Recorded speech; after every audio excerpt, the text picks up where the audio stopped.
Hello and thanks for checking out ChartGuys.com. We're proud to be one of the most successful technical analysis communities online, teaching you the skills to become a more confident, effective, and informed trader. Join our community of hundreds of analysts worldwide working together to learn the charts, generate profit, and achieve financial independence. For access to daily live chart analysis and market coverage, a thriving chat community, along with dozens of hours of exclusive educational materials. We look forward to seeing you. Let's check out some charts. Hey everyone, checking in on the MJ space. So I don't know if you all felt it, but for me, I can physically feel sentiment when it starts to shift a bit. And today the S&P 500 hit all-time highs, and just like that, there's a whole lot of green in the MJ space. Going around social media, people are saying, what's up with, why are all the USMJ names bouncing? What's going on? Not really knowing that it's the overall market sentiment that is having an impact on this space right now. So we're now waiting on CGC earnings, and we've seen a little bit of volatility after hours, but nothing that's going to give us an indication. We've got Bruce going on BNN tomorrow. He's certainly going to be talking about acreage and CGC, so we'll see if that has any positive impact. But with this current SPY environment, it's pretty much the best day that you could possibly report, because the market is going to be more bullish and more forgiving for your numbers, at least as far as an initial reaction goes. If we were weak in the overall market, it's much more likely that you're going to see a weak reaction to an earnings results. Obviously, the individual numbers matter, but a lot of it has to do with overall sentiment. So CGC is on the verge of changing the daily trend for the first time since $52. And one by one, we're getting more and more names that are now up over 20% from their lows. And I've said this many times, and this is my opinion, and we're going to see how it plays out. But I feel that the sell in May, go away, summer lull narrative was so overplayed to exhaustion on social media for retail traders and investors. And I'm talking about Facebook groups, Twitter, pretty much everywhere that I've seen it. It's just been regurgitated and repeated and repeated. And people are making their game plans based on what month it is. They're saying, I'm not going to buy anything until August. And that's fine. At least they have a game plan. It's better than not having a game plan. But as always, price action is most important. So I want to get in before the herd. If everybody's looking to sell in May and looking to buy in August, I'm going to be looking to buy before August. And if everybody sold in May and everybody has been getting that narrative, and then we dumped in June further, and now it's the end of June, and we've seen these names bounce 20, some of them 30+%, what are the odds that we're going to fade back down and erase those 30% bounces and drop to lower lows? In my opinion, the odds are low. And that's because everybody's been hearing this narrative. Everybody that was going to sell sold in May, sold in early June. Who's going to be left to sell in July? I don't think it's going to be a lot of people. So that's the psychological analysis that I'm doing on the sector right now. And it's also the kind of scenario where like I said, I've been playing this bounce and establishing longer term positions. And if I'm wrong and we do drop to lower lows, then I'm perfectly fine taking a loss and reestablishing my game plan. I would rather take that loss being wrong on an initial attempt than I would be missing the bottoms. Because the last thing I want to do is be looking to establish long-term entries 50% off of the lows. The same thing happened in the cryptocurrency space. I've been making some analogies, but everybody was waiting. We were down at 3,000 in Bitcoin. Everybody's waiting for one more flush down. People have targets of 1,800, 2,200, and everybody just patiently waited. Meanwhile, the weekly trend changed bullish with very simple price action for the first time since all-time highs. And that was my signal. That's good enough for me. I'm going to make an attempt to go bullish at that point. And at this point, it's followed through significantly. And you know there are many people that missed the bottom because they were waiting for one more leg down that never came. So that's just my take on the broader picture of things. And of course, the S&P 500 at all-time highs, only going to help sentiment in the space. And the question now is, can CGC further this little sentiment shift, have a bullish reaction, and kick things up a notch a little bit? So 44.17 has to break for the bulls. We would then be looking at 45.78 if it were a bull break. If we change the daily trend, I zoom out to the weekly chart, and I would still look for a weekly lower high compared to 52.74, but it would give the bulls a good amount of space to then change the weekly trend. So if we change the daily trend, the weekly trend would then want to look something just like that. Set our top wherever it is, set a higher low, and then a higher high to be looking back towards all-time highs. Long way away. We got to change the daily trend. Step number one. But with where we stand right now, the move required to get back to the all-time high, maybe not as significant as you would think. If I can get my measurement tool working here, and it doesn't want to. So if we're going back up to 59.25, we need to see the bulls make about a 35% move. If we had a bullish reaction to earnings tomorrow and we saw a 5% plus move, it would be a lot less than that. So the move that we've seen off the low at this point for CGC is about a 15% bounce, and we're about 35% from that all-time high. Cron has bounced more than 20% off of its low. And Cron's all-time high, you can't do that. No. See, that's when you got to leave now. So we'll reset a little bit. CGC, with a bullish reaction, we're looking up at 45.78 and 46.97. With a bearish reaction, we're looking down at our daily higher low of 40.45. And at this point, we could pull back 6% bearish reaction and still be looking at daily support holding. So bulls a little bit comfortable with where we stand on this daily chart. And the question is, what will the reaction be? And I don't know, and I'm not going to guess. So we'll have to see what we get tomorrow and how pre-market shapes up. So Cron saw some nice follow through for the bulls. Definitely a lot of profit taking from that initial move. But the bulls are just giving themselves more space to work with. We have our low, high, higher low, and we're scouting a lower high. Even with a bullish reaction to CGC, it is potential that we may not be able to break 1786, and that would be a lower high. So we could stay in this daily tightening range and equilibrium for another couple weeks if we do indeed top out. Again, it all depends on what CGC earnings are going to be. If we're looking at Cron, percentage-wise, Cron has bounced a solid amount from the low. At one point today, we were up 25% from the low. We're currently up about 21%, and all-time high is certainly a ways away. 50% move plus required, but again, it's the bounces off the lows that I'm concerned with. What are the odds that we're going to see a drop another 18% plus after all retail has been told to be selling in May and exiting positions? APHA and ACB are more correlated, and CGC and Cron are more correlated to each other. Those are the pairings. That's been the case for many months at this point. And you see CGC and Cron had some solid little days in there, and APHA closed at the low of the day, and ACB closed down near the low of the day as well. So we're not seeing anything on ACB and APHA for the bulls. We're looking down at the low of 667, and then 629 is the next level after that. And for the bulls to do anything, 760, anything under that's just a lower high. So essentially the bulls are hoping support can be found to stay in a tightening range on the daily time frame. For ACB, we've got support at 736, and if 736 breaks, it's 713, and again, have to break the daily lower high pattern and get over the exponential resistance for any kind of bounce to take place. TLRY is another reason we're seeing momentum shift.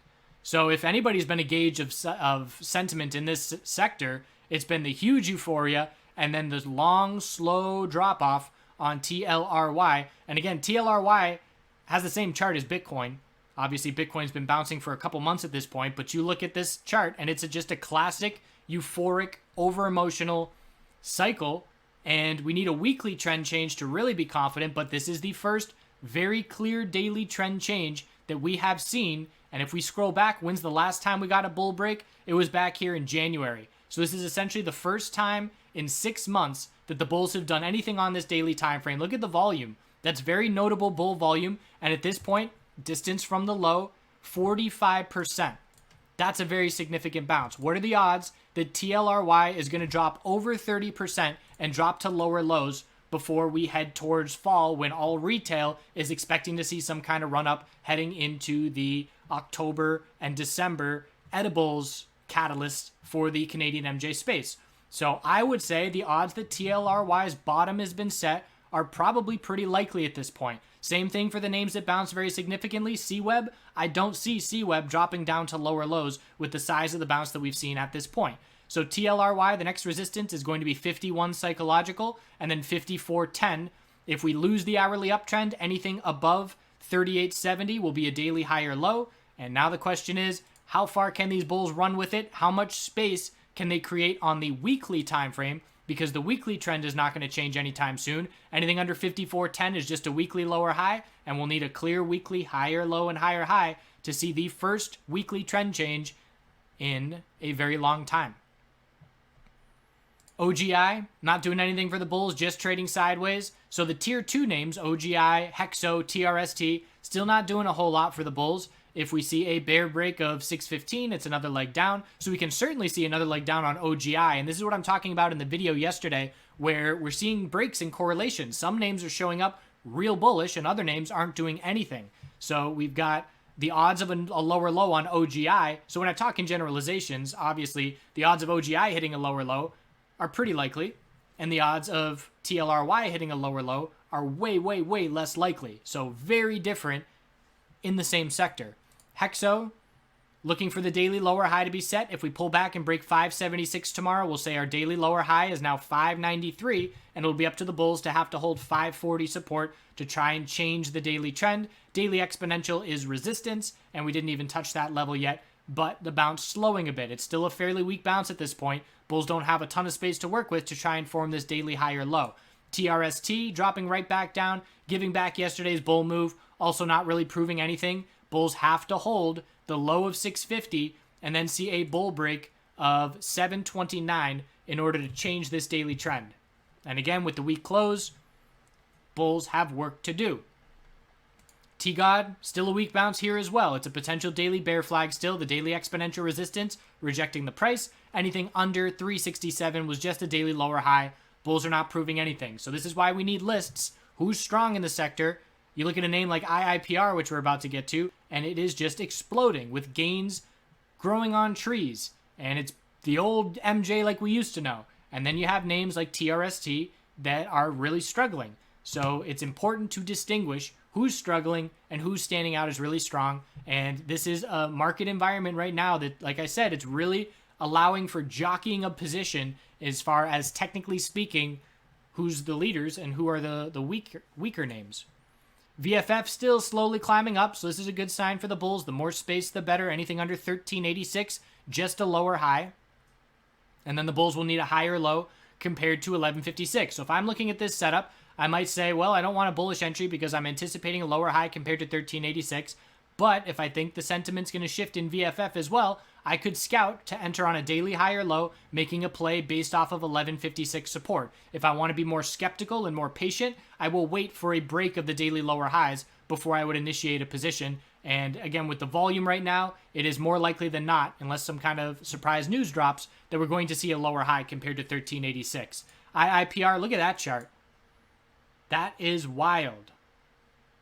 So 9 days ago from the low of the day, we have now run over 50% in 9 days. Blue sky breakout for an individual name and blue sky breakout for SPY is the absolute best case scenario that you can be in, technically speaking, as a bull. Hourly higher low of support is at 130.08. Lose the hourly uptrend, and we're going to look for a daily higher low to form, and the bulls have tons of space to work with. Anything above 116.18 will be a higher low, so we could pull back 10% and still be in a daily uptrend. KSHB, no follow through, so that volume caught our eye at the end of the day yesterday, but it didn't mean anything in the end. So still watching for the potential of a daily trend change, but we know that the bulls have the burden of proof on their shoulders, and they're not proving anything to us. Can't even get 2 green days in a row over the last 2 weeks, so I'll keep an eye on it, but not really a setup that I like at this point. 481 is the key resistance.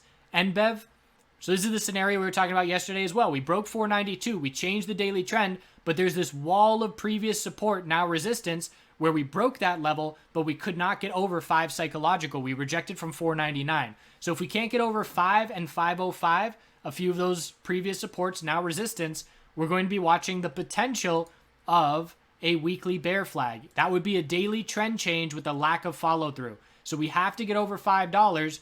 Otherwise, it's a daily trend change that is going to be looking back down at support of 451. And right now, it is certainly a lack of follow through. Have to see a close over $5 within the next couple of days to get some confidence for these bulls. CWEB just continuing to put on a show. At this point, we have bounced from the low 40+% in 4 days. Congrats to the bulls.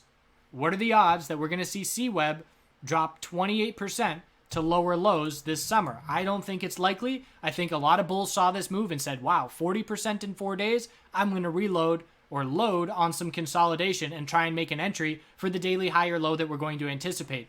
Again, what I'm saying And what I am anticipating is potentially happening is without seeing what consolidation looks like. And we get so much information on what the consolidation looks like. If it's high bear volume and we drop down to 1650, that's going to be way different than if we bull flag and hold $18. So we're going to get a lot more information this next week once we temporarily top out and start to see daily consolidation, and that will shift what the most likely scenario is pretty significantly. So the next resistance after 2070 is 2168, and we will look for the hourly uptrend being lost to indicate the daily consolidation is coming. We don't have a clear hourly higher low, so the 15-minute can suffice for now. We did see profit taking on CWEB at the end of the day, but I'm looking at 15 minutes. Anything above 1952 is a higher low.